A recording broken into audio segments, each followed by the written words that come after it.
concepto sobre la discapacidad, es necesario tener un contexto histórico, en el cual nos remontamos al año 3300 a.C., en la prehistoria, en la cual las civilizaciones primitivas eran nómadas, por lo cual se trasladaban de un lado a otro, abandonando su suerte a estas personas con discapacidad. Después, en el año 70 después de Cristo, los romanos se burlaban de estos discapacitados arrojándolos en su arena de circo, básicamente como un espectáculo.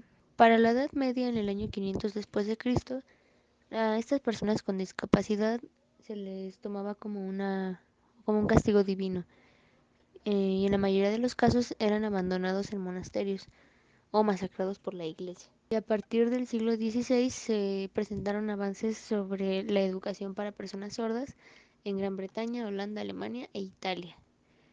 Para así en el siglo XVIII en Francia se iniciaba la enseñanza a estas personas en base a la lengua de señas, favoreciendo su desarrollo con diversas tareas e incluso se le enseñaban a sus semejantes.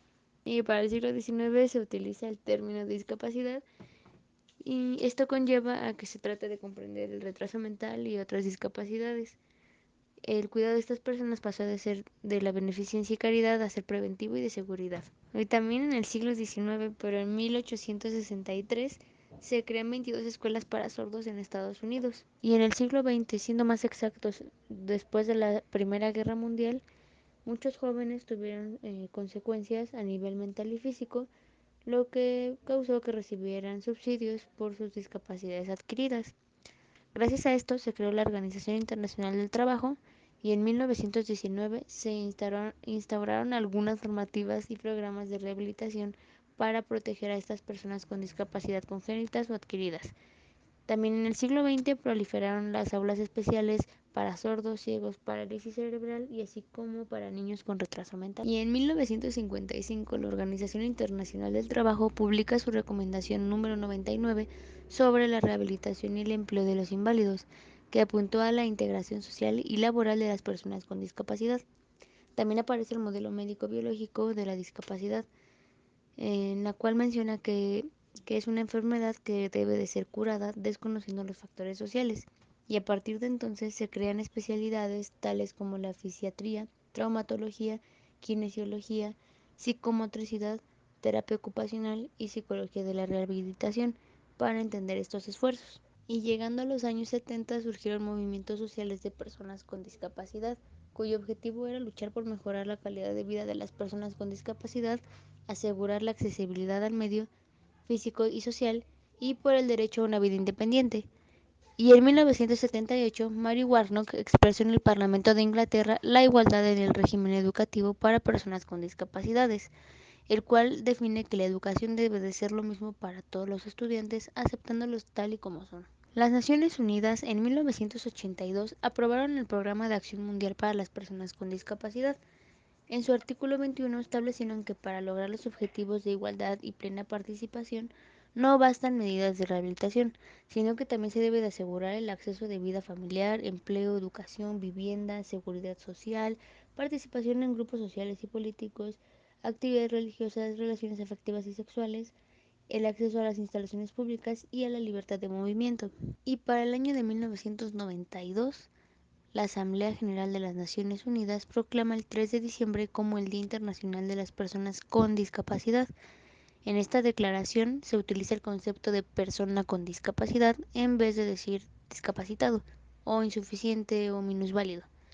La Asamblea hizo un llamado a los Estados miembros para que destacaran la celebración del día con miras a fomentar una mayor integración en la sociedad de las personas con discapacidades. La primera celebración se realizó en 1997 bajo el lema Arte, Deporte y Discapacidad. En esta misma década, pero en 1994, la Conferencia Mundial sobre Necesidades Educativas Especiales, organizada por el gobierno español y la UNESCO, llevó a cabo la Declaración de Salamanca, la cual nos proclama que los sistemas educativos deben de ser planificados y programados para que tengan en cuenta una amplia gama de características, intereses y necesidades de aprendizaje de los diferentes niños y niñas. También nos dice que los niños con necesidades educativas especiales deben tener acceso a las escuelas ordinarias y que las escuelas ordinarias con esta orientación deben de ser un ámbito de integración y destierro de prácticas discriminatorias. Ya pasando al siglo XXI, en 2006, la Convención sobre los Derechos de las Personas con Discapacidad se concibió como un instrumento de derechos humanos con una dimensión limpia de desarrollo social. En ella se va a adoptar una amplia clasificación de las personas con discapacidad y se reafirma que todas las personas con diferentes tipos de discapacidad deben poder disfrutar de todos los derechos humanos y libertades fundamentales. Por último, en 2006 se crea el Plan Decenal de la Educación, que va del 2006 al 2016, el cual es un documento de orientación general para la atención educativa de la población con discapacidad en un marco de derecho de la educación, haciendo énfasis en las necesidades de seguir construyendo un sistema educativo que sea dinámico, flexible y con opciones educativas que van a garantizar la participación de todos, reconociendo la libertad y pluralidad de las situaciones, condiciones y necesidades de cada población, y en este caso en particular la que presenta discapacidad. Actualmente, hablando de la palabra discapacidad, que viene del latín dis, que significa alteración, negación o contrariedad, y capacidad, verbo que significa aptitud o suficiencia para alguna cosa, o bien talento o disposición para comprender las cosas, de tal modo que podríamos definir la discapacidad como una alteración o insuficiencia para pensar o actuar. De acuerdo a esta definición, se entiende que una discapacidad modifica en forma negativa el proceso de pensamiento o actuación en aquella persona que la padece. De acuerdo a la OMS, por discapacidad debemos entender cualquier restricción o impedimento para la realización de una actividad ocasionados por una deficiencia dentro del ámbito considerado normal para el ser humano.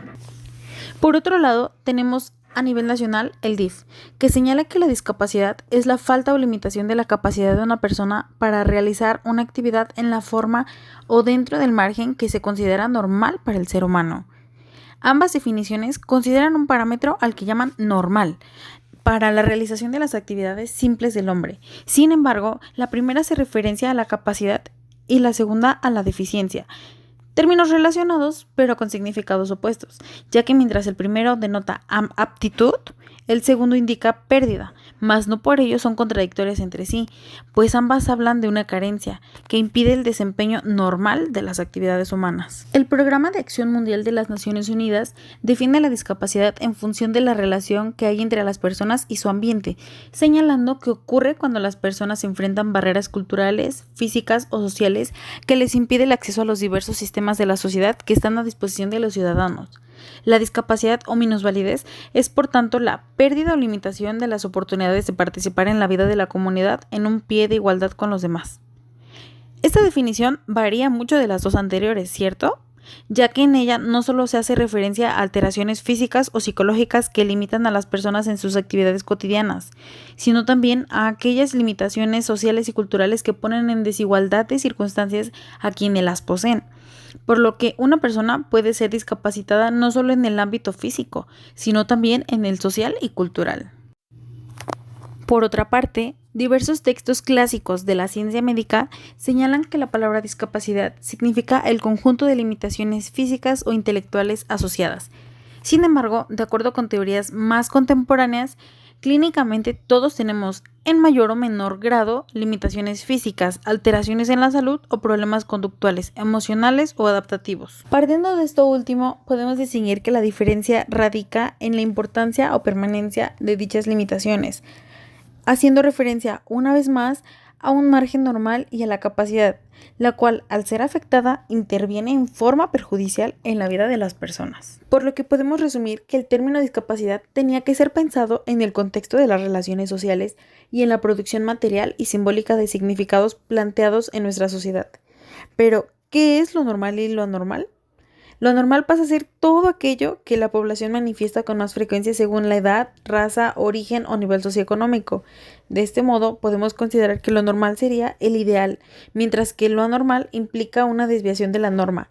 Anormal también es aquella asignación categórica y subjetiva hacia lo que posee unas condiciones disfuncionales e irregulares de acuerdo a su contexto, por lo que la discapacidad es tradicionalmente considerada como un problema que afecta a individuos, un problema derivado de las condiciones de salud individuales y de deficiencia de algunas personas, cuyos cuerpos se apartan de los cánones de la normalidad y que por ende se transforman en objeto de estudio e intervención del área de la salud, con un fin correctivo, cuyos agentes intervienen para normalizar. En esta perspectiva, anclada en los desarrollos funcionalistas, la discapacidad es pensada en términos de tragedia personal o de desviación social.